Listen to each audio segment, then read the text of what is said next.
So we're got a couple wins going here in a row. We've scored 100 points or more back to back.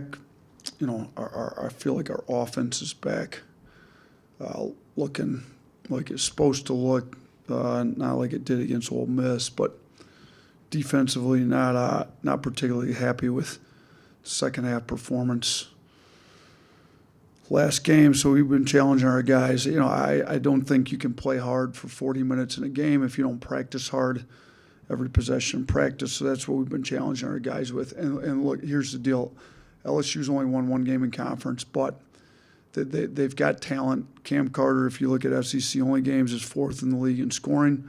They've got other guys that are certainly capable of scoring.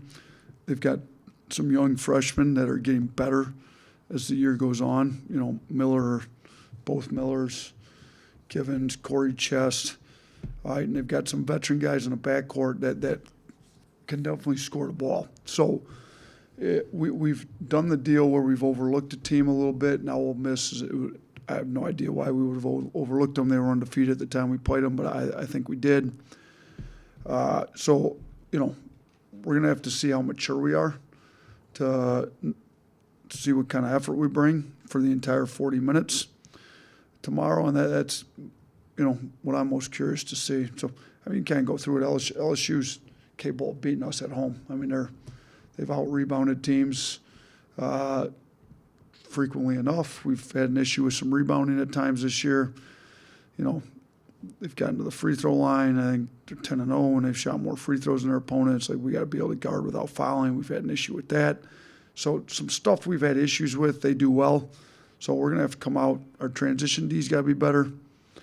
You know, and then our turnovers, we got to make sure we're taking care of the ball and getting quality shots up. So I'm very curious to see whether we got enough leadership to play 40 minutes on the defensive end tomorrow or not. Yeah, Coach, back on Hey Coach, you said the worst-case scenario, Darion would probably be back tomorrow. Is that still the case with him? You know what? He's still not full go in practice. It's one of those deals where we thought he'd be back a little quicker, and then as the injury goes on, we're not going to push it to where he's not out. So I don't know. We play at night tomorrow, so I think he'll get a workout in tomorrow morning, see how he feels. But he's not a for sure. He's not in. I think he'll probably be listed as questionable would be my guess tonight. After the last few games, a couple of your players have noted just working in the gym with Coach Murphy. I was wondering if you could elaborate on your guys' working relationship and just what he's meant to the program the last couple of years. Yeah, so Preston's, I think, best assistant in the country when you put the whole thing together, recruiting, player relationships, player development. So, I mean, I was in gym last night, late afternoon, early evening. We had lots of guys in here working. He had CY and Holloway and Sears in here shooting. It's been that way for most days, and those guys get after it. They're getting a lot of skill development in outside of practice with him, and they're having shooting contests, and he's putting them through, game-like shots, and I like it. The three of them can all really shoot. Apparently CY ended up being a better shooter yesterday, but I think that kind of rotates through. Sears kind of dominated the competition a few days before that. From what I always get a feedback on who the best shooter of those three were each day, but Preston kind of talks a lot of trash, gets the energy going, makes sure he's a pretty good shooter himself. He always CY was the second best shooter in the gym yesterday after he won the shooting contest with those three. But his energy's great. I've known him since he recruited when I was a high school coach at Romulus. He's from Saginaw, so he came back to Michigan to recruit a lot. He was at Rhode Island where he played. Obviously a really good player. Back in the day, they made an Elite Eight. He played with some NBA guys there at Rhode Island. But I thought he was the best recruiter that came through my gym. Coach McDermott at Creighton at the time asked me who the best recruiter I had come through my gym was. I gave him his name. Mac went and hired him. Stayed in touch with Preston the whole time, and when I had the opportunity to get him on staff here, I jumped at it, and he's been great ever since we've gotten him here in all areas. With it being in the stretch run of the second half, have you made a decision on Houston, or has there been a decision made? Not 100%, but we're leaning towards keeping him on the red shirt. Just look, I think what's right by him, if his knees don't get to 100% here really quick, and we're going to be at the halfway point of conference play in a week from tomorrow. Halfway point's done. So, for him only to play half the conference games would be, I don't know if that's fair to him, to be honest with you. Now, it's going to be a conversation we have with him when it gets here, probably halfway through, where, look, how are your knees feeling? Can they? Because if you bring him back, it's got to be your knees are going to 100% be healthy, and you can full go as many minutes as you deserve to play the rest of the year in all the games. If he can't do that with his knees, I just don't think it'd be the right decision, because we can continue to get him on the rehab program he's been on, because he's come a long ways. He couldn't even practice all summer. We got here, and they were so bad he literally sat out the entire summer after when he was here all summer, and then was gradually getting built in the fall. And then, you come back and there's a little setback. He's got to get him right. So my guess would be we're leaning more towards keeping him on the red shirt, though. You talked about wanting to see more of that leadership and kind of maturity, especially for some of the veterans again after Vandy. Just what have you seen from this past few days in terms of who's maybe guys that have stepped up and led? Look, so, once a week we're able to practice hard with the way the schedule goes. You play every Saturday, and you either play Tuesday or Wednesday. So the weeks that we play Wednesday, our hard practice is Monday after Sunday off. The weeks we play Tuesday, we go hard Thursday. So this week it was Thursday. I thought it was one of our better practices we've had all year from everybody. I thought, CY is going to go hard. That's who he is.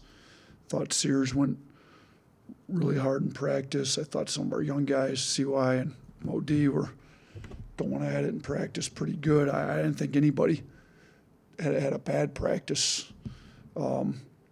Today, day before a game, we go a little shorter, a little lighter, make sure they're fresh for the game tomorrow. But thought there was still some good intensity.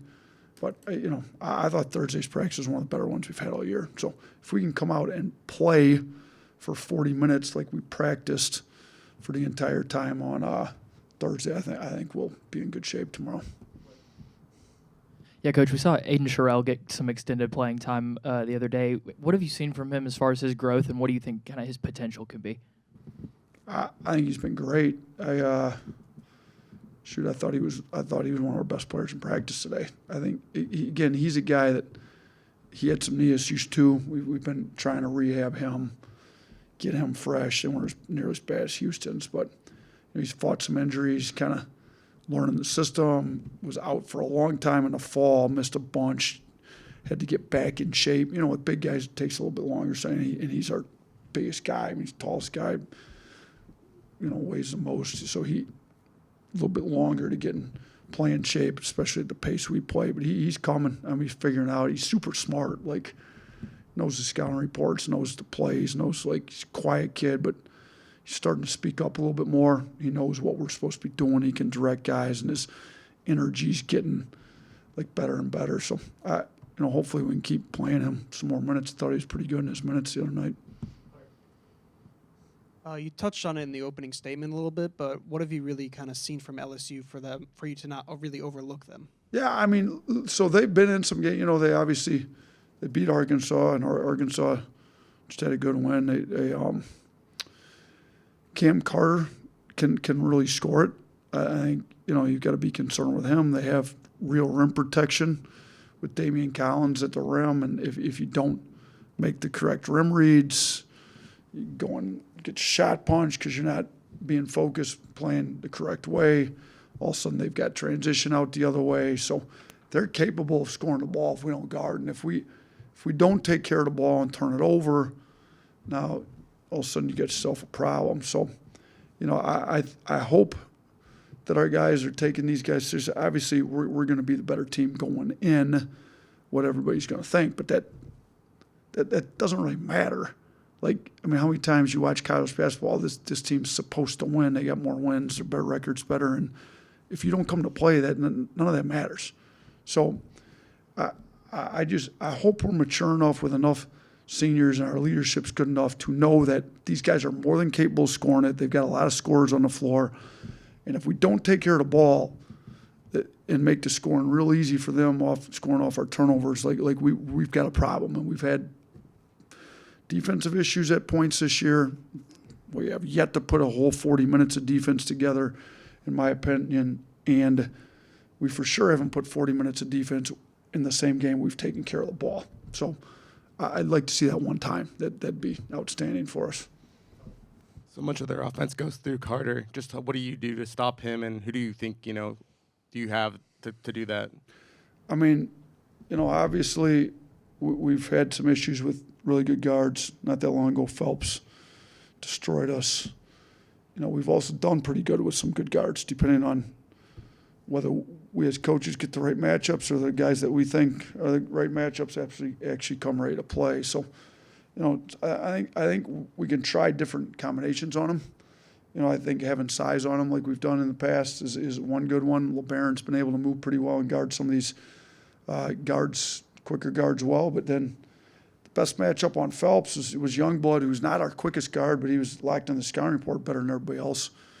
Did a pretty good job. He's physical. You can't really bully him at all. So, we do have different options. We've got and I'll tell you one guy his defense coming along, he's been playing pretty well, a lot better than he was at the beginning of the year, is Holloway. And I think it's no coincidence that the harder he plays on defense, the better his defense is, the more he's locked in, the more we can keep him in the game, the better his offense ends up being. Because when you just lose yourself in the right mindset, the right frame of mind, getting stops, guarding, I think your offense follows, and I think that's what's going on with him right now. And he's been playing his best basketball of his career. He's leading the SEC in field goal percentage right now. I don't know how many 6-foot guards have led the SEC in field goal percentage here lately, but it's not many. So, and I think his defense is markedly improved, and I think those two go hand in hand. You talked about trying to cut down on turnovers after Ole Miss. From a pace standpoint that you guys play at, how do you practice decision making and trying to cut down on that when you're in the gym? Yeah, it's a good question. I mean, it starts with our skill work in the summer when we get these guys. We do a lot of advantage basketball drills where maybe guys on the hip beat them, because I feel like we're going to be able to create an advantage frequently. So then are we able to play off the advantage and make those quick decisions? We've got a 0.5 rule where once the advantage is created, you only have a half a second to make your next decision. It's either got to be a shot, a one more, or we call it a go catch. Can you play off those? So we put the guys in those situations where the advantage is already created, and we do them all summer long. So you got to make those reads time after time, thousands of reps all summer long. So now when you get in these practices, we obviously day before you can't practice for 2.5 hours. So you can't get the whole, in the summer we're not putting defensive scouts in and all that going. So we can really focus on a lot of decision making all summer and fall. But, as you get to the season, you're putting your defense in, you got to put scouting reports in, and you can't practice for, we think our practice day would schedule for an hour and 20 minutes. Like, it's hard to do a lot of those drills, but you're trying to reference back to all those decisions just as they come up in the fly in the 5-on-5. Lately, for the last few weeks, guy has a certain type of casual turnover, a couple different things we've labeled that we're just not going to accept. He just out of practice, go to the bike, get on the bike. Got to give us Henry, our strength coach, make sure they give whatever calories or I don't know what he's got, but they have to go pretty hard on the bike for a short amount of time, and then they can get back and practice. So there's got to be some in the moment consequence for dumb turnovers, which we're just done tolerating dumb turnovers. And so go back to our decision-making drills all summer and fall. On Thursday when we do have longer time to practice because we didn't practice the day before and we don't have a game the next day, can mix a little bit more of that stuff in. But turnovers have been coming down offense has been going up. It's crazy how that works. If you actually get a shot on goal, more likely to have better offense. So, hopefully we can keep the turnovers down.